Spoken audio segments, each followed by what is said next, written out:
Opération séduction pour le port Hercule, objectif offrir un accueil 5 étoiles au méga-yacht en période d'hivernage.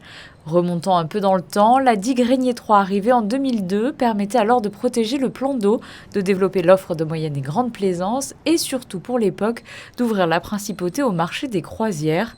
Aujourd'hui, la volonté est de recentrer cette dernière activité sur les croisières dites de luxe et de réduire de 30% le nombre de bateaux avec une interruption du trafic de mi-novembre à fin mars, ce qui permet alors à la société d'exploitation des ports de Monaco d'accueillir sur cette période des méga-yachts, ces navires particuliers imposant de 150 mètres de long en moyenne.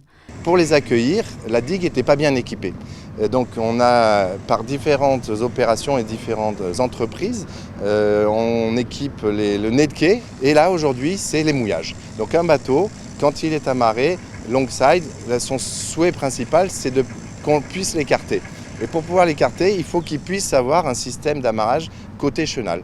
Et donc là ce qu'on crée, c'est 4 énormes corps morts qui permettent par des bouées sous-marines aux bateaux de venir amarrer leurs amarres, accrocher leurs amarres et pouvoir s'écarter et être donc en sécurité, en position comme ils le souhaitent.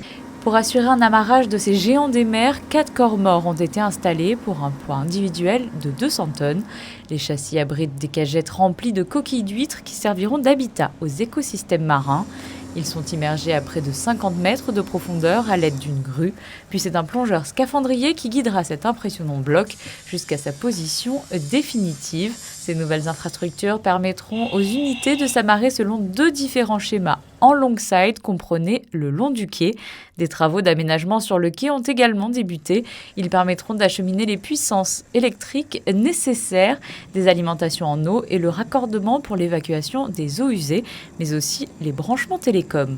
On est amené à fermer le port pour bouger la barge et elle travaille quand il n'y a pas de bateau de croisière pour qu'on puisse toujours, une fois qu'elle est en place, avoir un trafic.